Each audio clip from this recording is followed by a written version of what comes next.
Hi everyone, welcome back to another session of Bhagavad Gita questions and answers. We are going to discuss a principle today. So, the question someone asked was Bhagavad Gita says that do your duty and don't worry about the result. So, I'm going to attempt to answer this question in terms of my understanding and the way I try to apply it in my life, and hopefully, you will benefit from it.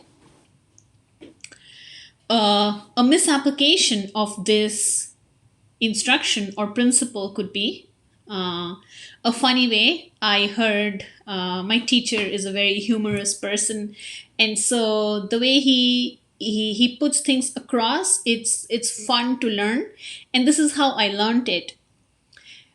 He would say, "I put the rice on the stove, and I'm done. I don't care if the rice gets burnt or the rice gets cooked properly because Bhagavad Gita says, do your duty and don't worry about the result." So I did my duty by putting the rice on the stove, and then what happens after that, I don't care. That's a misapplication of this principle, that do your duty and don't worry about the result. Now let's look at a proper application of this principle. A proper application of this principle would be two parts. One would be the external, and the other is the internal.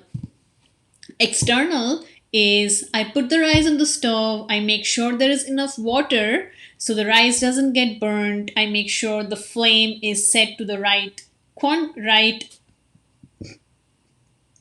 it is set to the right flame, and I keep checking once in a while to see when the rice is done and when I need to turn the stove off. That's external.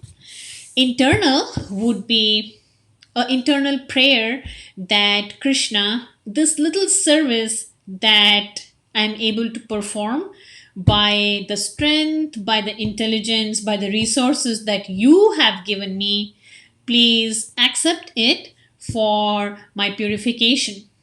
Please accept it for your pleasure. So there is the external and there is the internal.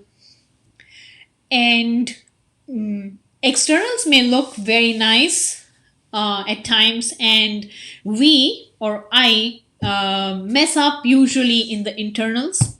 So, internals, instead of thinking, Krishna, I want to offer this to you for your pleasure, my purification, my internals could be something else like when, as I'm cooking this rice, once this person eats the rice, he will appreciate me that, oh, you cooked such nice rice. And while cooking that rice, I am actually looking for that appreciation. That could be one one way that is not recommended by Bhagavad Gita. There can be many ways my internals may vary. Sometimes I'm thinking, oh, last time when I made this preparation, this person got really angry with me because he didn't like it. So hopefully this time I don't have to deal with that anger coming from that person. So let this preparation be very nice.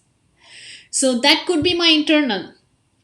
Internals could vary, and we are hoping that we bring our consciousness back, or reset our internals to be that, Krishna, may this be for your pleasure and my purification. So that would be a proper application of the principle that do your duty and don't worry about the result. If we take an example of Arjuna, Arjuna said, I don't want to fight Krishna. Why? Because even after fighting, if I get this kingdom, I have to kill all my cousins, my teacher, my grandfather, and once all these people are killed, with whom will I enjoy this kingdom? So, Arjuna is thinking about the enjoyment of the result that he will get from the action, and seeing one type of result coming his way, he does not want to perform the action. So he's focused on the result, and Krishna is saying, focus on the action. Do the action dutifully, externally, dutifully, internally, offering it for Krishna's pleasure. And when you do your duty like that, whatever result comes, you accept it as Krishna gave you, like you accept a prasad. That's what came from the action that you performed. To the best of the ability that you performed, that's what came, and then you accept it. So that's Arjuna's example. And one can apply this principle when one has the faith in the principle that when I do everything for the pleasure of Krishna, then that's my ultimate benefit. That's all I care about, because that's all I take from this world when I leave this world.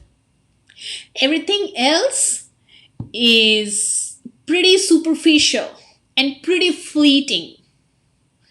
So I want to do all my duties as an offering to Krishna, and when Krishna is pleased, then that's my goal. My goal is to please Krishna with all the activities that I do.